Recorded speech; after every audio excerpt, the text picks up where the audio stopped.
당신은 잠에서 깨어납니다. 처음 눈을 떴을 때 보이는 것은 그을린 천장에서 새어나오는 흔들리는 촛불빛입니다. 코를 채우는 냄새는 강한 약초와 축축한 흙의 냄새입니다. 밖에서 들려오는 소리는 당신이 아는 그 어떤 것과도 다릅니다. 구멍이의 울음소리, 바람이 대나무 잎 사이를 스치는 소리, 그리고 아주 멀리서 들려오는 규칙적으로 두드리는 강철 소리. 이곳은 16세기 일본 전국시대입니다. 당신은 이가에 안개 낀 산 깊은 곳, 그림자 속에서 갈아가는 가문의 자식입니다. 당신의 아버지는 농부가 아니며 어머니는 궁중의 귀부인이 아닙니다. 그들은 이름이 속삭임으로 불리고 그 존재가 두려움의 대상이자 필요한 존재인 시노비, 즉 닌자입니다. 그리고 당신은 이 가문의 피를 이어받았습니다. 당신의 운명은 첫 숨을 내쉬는 순간부터 정해졌습니다. 당신은 그림자가 될 것입니다. 당신이 자란 것은 지도에도 없는 비밀스러운 마을입니다. 집들의 지붕은 나무 아래에 숨겨져 있고 길은 적을 혼란시키기 위해 미로처럼 설계되었습니다. 다른 아이들처럼 거리에서 공을 차며 놀지 않습니다. 당신의 놀이는 숨을 참고 얼마나 오랫동안 움직이지 않고 있을 수 있는지를 재는 것입니다. 아버지는 독충과 독초를 구별하는 법을, 어머니는 숲에서 어떤 버섯이 먹을 수 있고 어떤 것이 적을 몇 시간 안에 죽일 수 있는지를 가르쳐줍니다. 당신의 첫 수업은 명예나 명성에 관한 것이 아니라 생존과 은신에 관한 것입니다. 부족의 장로들은 항상 이렇게 말합니다. 사무라이는 칼로 살고 명예로 죽는다. 우리는 인무로 살고 침묵 속으로 사라집니다. 이 철학은 당신의 뼛속까지 스며듭니다. 당신은 사회적 지위가 없습니다. 왜냐하면 당신은 사실상 존재하지 않기 때문입니다.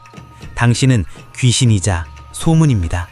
당신의 가족은 다이묘에게 고용되어 가장 더럽고 비밀스러운 일을 처리하는 부족의 일원입니다. 당신에게 사랑은 따뜻한 포옹이 아니라 아버지가 올바른 등반 기술을 보여줄 때 조용히 머리를 쓰다듬어 주는 것입니다. 충성은 부족과 임무에 대한 무조건적인 복종입니다. 10살이 되었을 때 당신은 맨발로 지붕 위를 소리 없이 달릴 수 있고 나뭇가지 위에서 몇 시간 동안 잠복할 수 있으며 어둠을 동맹처럼 사용할 수 있습니다. 12살이 된 날, 당신은 가족의 따뜻하고 안전한, 얼마나 그럴 수 있겠냐마는 환경에서 떨어져 나옵니다. 부족의 지도자는 당신과 당신 또래의 다른 아이들을 산 더 깊은 곳에 있는 훈련소로 데려갑니다. 이곳은 지옥이지만 살아감기 위해서는 천국 그 자체입니다. 당신의 스승은 모모치 산다유와 같은 전설적인 지도자의 가르침을 따르는, 감정을 얼굴에 절대 드러내지 않는 강철 같은 남자입니다. 훈련은 무자비합니다. 며칠 동안 굶주리며 의지를 시험받습니다. 한겨울의 얼음 같은 폭포 아래에서 몇 시간 동안 명상하며 정신과 신체를 단련하도록 배웁니다. 가장 작은 실수의 대가는 무겁습니다. 때로는 채찍질, 때로는 며칠간의 독방 감금입니다. 그들의 목적은 당신을 부수는 것이 아니라 당신을 부러지지 않게 만드는 것입니다. 왜냐하면 임무 중에는 고통을 느끼거나 두려워하거나 망설일 시간이 없을 것이기 때문입니다. 이 몇 년 동안 당신은 수많은 기술을 습득합니다. 검술, 수리견술, 봉술과 같은 기본 무술에 숙달됩니다. 하지만 당신의 진정한 전문 분야는 인술의 비밀 기술입니다. 변장, 모든 종류의 지형의 침투, 정보 수집, 폭벌물과 독약 제조. 당신은 몸을 무기로 정신을 가장 날카로운 칼로 만듭니다. 원숭이처럼 나무를 오르고 물속에서 갈대로 숨을 쉬며 숨고, 가장 중요한 것은 인간의 약점, 두려움, 욕망을 읽는 법을 배웁니다. 18살이 되었을 때 당신은 더 이상 아이가 아닙니다. 시험을 통과해야 합니다. 이것은 때로는 불가능한 목표에 침투하는 것이고 때로는 부족의 가장 숙련된 전사 중 한 명을 상대로 생존 투쟁을 벌이는 것입니다. 성공적으로 통과하면 당신은 이제 공동체의 완전한 일원이 됩니다. 처음으로 자신의 모기가 주어집니다. 등에는 사무라이의 것보다 짧고 곧은 닌자도, 허리에는 수많은 쿠나이와 수리견, 등반에 사용하는 카기나와, 그리고 가장 중요한 것은 얼굴과 신체를 가리는 검은 마스크입니다. 첫 번째 임무가 주어집니다. 한 영주의 성에 침투하여 군사 계획이 담긴 두루마리를 훔쳐야 합니다.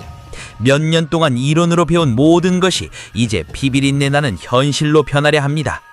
한밤중에 성벽에 갈고리를 던져 오르면서 심장이 가슴을 치는 것을 느낍니다. 모든 그림자가 적이 될 수 있습니다. 모든 소리가 경보를 울릴 수 있습니다. 경비원 한 명을 뒤에서 조용히 제압하면서 식은땀을 흘립니다. 이것은 훈련이 아니라 죽음과의 첫 춤입니다. 두루마리를 가지고 아무에게도 보이지 않고 돌아왔을 때 느끼는 것은 자부심이나 승리가 아닙니다. 단지 임무 완수가 가져다주는 공허하고 차가운 만족감뿐입니다.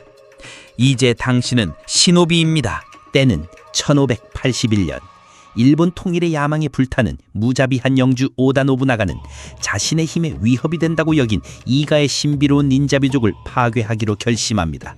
역사에 덴쇼 이가의 난으로 기록될 이 사건은 당신과 당신 부족의 생존 투쟁입니다. 노부나가의 수만 명의 사무라이 군대가 당신의 산을 포위합니다. 수적으로 당신들은 소수에 불과합니다. 그들에게는 갑옷이 있고 당신에게는 그림자가 있습니다. 당신은 이 전쟁의 한복판에 있습니다. 당신의 스승은 가장 중요한 임무를 부여합니다. 오다 노부나가가 직접 머무는 본진에 침투하여 그를 제거하는 것입니다. 이것은 자살과도 같은 암살 임무입니다. 동료들이 게릴라 전술로 사무라이 군대를 늦추는 동안 당신은 밤의 어둠을 이용하여 적진 깊숙이 침투합니다. 농부, 승려, 심지어 여자로 변장합니다. 모든 걸음은 계산되고 모든 호흡은 통제됩니다.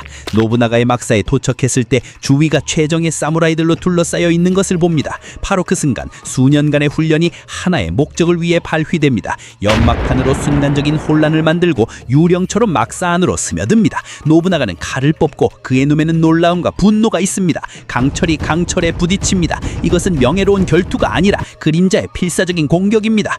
그에게 상처를 입히는 데 성공하지만 경보가 울립니다. 탈출로가 막힙니다. 지붕 위에서 피 묻은 닌자도를 손에 들고 수십 명의 사무라이와 맞서 싸웁니다. 이길 가능성은 없지만 한 명 한 명을 늦추며 동료들에게 시간을 벌어줍니다. 몸에 박히는 모든 창과 칼은 부족에 대한 충성의 대가입니다. 당신의 삶은 오다 노부나가의 진영에서 벌어진 그 피비린내 나는 전투에서 끝이 납니다. 어쩌면 부상당한 채로 탈출하여 아무도 모르는 산에서 홀로 죽었을 수도 있습니다. 닌자로서 당신을 위한 명예로운 장례식은 열리지 않으며 이름이 새겨질 묘비도 없습니다. 당신은 역사에 이름 없는 영웅이며 임무를 위해 조용히 사라진 그림자입니다. 그러나 당신의 유산은 당신과 함께 죽지 않습니다. 이가에서의 저항은 노부나가 군대에게 막대한 손실을 입혔고 닌자의 전설을 불멸로 만들었습니다. 당신과 같은 이들은 첩보, 은신, 그리고 비정규적인 전투 전술의 상징이 됩니다. 당신의 이야기는 여러 세대에 걸쳐 속삭임으로 전해지며 시간이 지나면서 전설이 됩니다. 당신은 단순한 암살자가 아니었습니다.